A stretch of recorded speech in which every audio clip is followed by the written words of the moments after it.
এবং আসাদুজ্জামান খান কামালের যত সম্পদ বাংলাদেশে আছে সকল সম্পদকে বাজেয়াপ্ত করে রাষ্ট্রের অনুকূলে ন্যস্ত করা হবে এবং সেখান থেকে রাষ্ট্র সকল শহীদ পরিবারকে যথোপযুক্ত ক্ষতিপূরণ প্রদান করবেন, সকল আহত পরিবারকে যথোপযুক্ত ক্ষতিপূরণ প্রদান করবেন।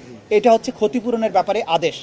আর একটা অবজারভেশন তারা দিয়েছেন যে আওয়ামী লীগ এবং 14 দলীয় জোট যুবলীগ তাদের ব্যাপারে তারা যে একটা সন্ত্রাসী বা ক্রিমিনাল অর্গানাইজেশন, এইটা প্রসিকিউশনের পক্ষ থেকে সাবমিশন ছিল। আদালত বলেছেন এইটি যেহেতু আজকের এই মামলার বিচার্য বিষয় নয়, সেই ব্যাপারে তারা কোনো অবজারভেশন দেয়া থেকে বিরত থাকছেন। অর্থাৎ তাদের ব্যাপারে প্রসিকিউশনের যে আলাদা তদন্ত চলমান আছে দল হিসেবে একটা সংগঠনের ব্যাপারে যে তারা সত্যিকার অর্থে অপরাধী সংগঠন কিনা সেটি একটি আলাদা মামলায় বিচার্য বিষয় হতে পারে। এই মামলাতে যেহেতু কোনো দল পক্ষ নয় বা আসামি হিসেবে সম্পৃক্ত করা হয়নি, সেই ব্যাপারে আদালত দলীয়ভাবে কারো বিরুদ্ধে কোনো অবজারভেশন দেয়া থেকে বিরত থেকেছে। যে কোনো আদালতের আদেশের বিরুদ্ধে যদি আপিল করতে হয়, যেমন আমাদের এই মামলায় এই সাজার বিরুদ্ধে 30 দিনের মধ্যে আসামিরা চাইলে সুপ্রিম কোর্টে আপিল দায়ের করতে পারবেন, কিন্তু সেই আপিল দায়ের করতে হলে পলাতকরা কেউ করতে পারবেন না, কারণ পলাতক ব্যক্তির আইনগত কোনো অধিকার থাকে না।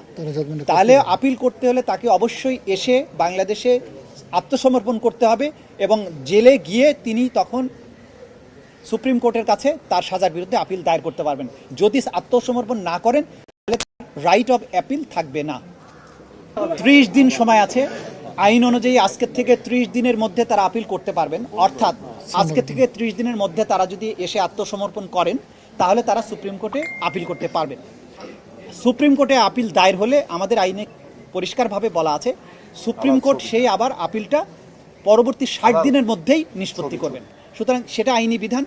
তারা যদি আইনের শাসনের প্রতি শ্রদ্ধাশীল হন, তারা যদি মনে তাদের সাহস থাকে যে তারা ইনোসেন্ট, তারা যদি বাংলাদেশের বিচার প্রক্রিয়া মোকাবেলা করার তাদের সৎসাহস থাকে, আমরা বলবো তারা আসুন বাংলাদেশে এসে এই রায়ে অনুযায়ী তার আত্মসমর্পণ করে তার রায়কে তিনি চ্যালেঞ্জ করেন সুপ্রিম কোর্টে।